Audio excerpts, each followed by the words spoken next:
Hi යාළුවනේ, කොහොමද ඔයාලට? අද ඉතින් හදන්නේ පැණි රොටි. ඒක හදන්න වැඩි වෙලා යන්නේ නෑ. මුලින්ම අපි පිටි ටිකකට ලුණු ටිකක් දාලා, පොල් ටිකකුත් හොඳට දාලා මේ ටික ඔක්කොම හොඳට කවලම් කරගන්නවා. ඊට පස්සේ අපි මේ කවලම් කරන ගමන් මේකට වතුර පොඩ්ඩ දාලා අපේ පදම එනකන් රොටියකට වගේ පිටියනා ගන්න තමයි මේ හදන්නේ. වතුර ටික දාලා රොටි පදම එනකන් අතේන වැලෙන පදම වෙනකන් මෙන්න මේ ගානට අපි අනලා කුලියක් හදාගන්න ඕන. ඊට පස්සේ මම මේකට තෙල් ටිකක් දාලා මම මේක පැත්තකින් තියලා තියෙනවා. ඊට පස්සේ දැන් අපි මේකට ඕනි කරන පොල් පැණි එක හදාගමුකෝ. ඒකට මුලින්ම වාචනයක් ලිපේ තියලා මම ඒකට සීනි ටිකක් දාලා ඒක ටිකක් කැරමල් වුණාට පස්සේ ඒකට වතුර චුට්ටක් එකතු කරනවා. ඊට පස්සේ ඒකට සීනි, ලුණු, මසාලා දෙක තුනකුත් අරලා දාලා සීනි එක ටිකක් කුණු වෙන්න අරිනවා. ඊට පස්සේ සීනි එක ටිකක් කුණු වුණාට පස්සේ අපි ඒකට පොල් එකතු කරනවා. පොල්ත් එකතු කරලා ටික වෙලාවක් පැණි එකේ පොල් ටිකක් මලව ගන්නවා. ඊට පස්සේ පොල් පැණි එක අපි හදාගෙන ඉවරයි.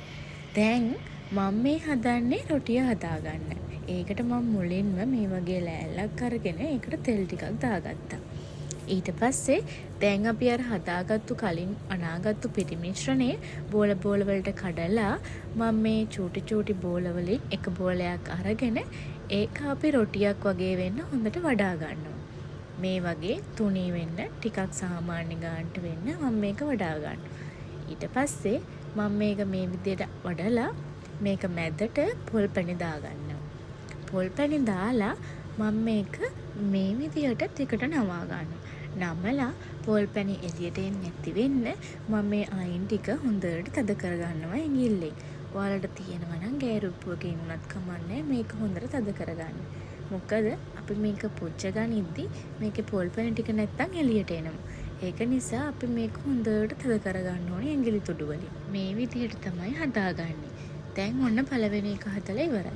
මේ දැන් ආයෙමත් මම පිටි ගොලියක් අරගෙන ඒකට තෙල් චුට්ටක් දාලා මේක රොටිය වගේ වඩා ගන්නවා.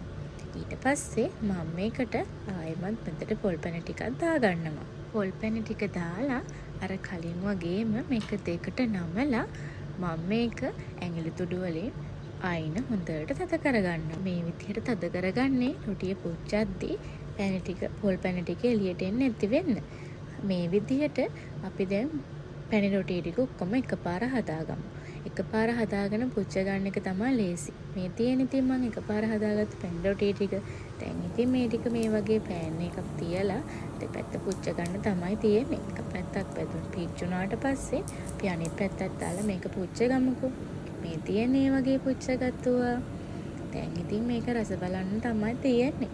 ඔයාලත් එනවද ප්ලේන් ටිකක් එක්ක පැණි රොටියක් කන්න? ඒ ගමන් මගේ වීඩියෝ එක ෂෙයා කරලා ලයික් කරන්නත් අමතක කරන්න එපා. බයි බයි.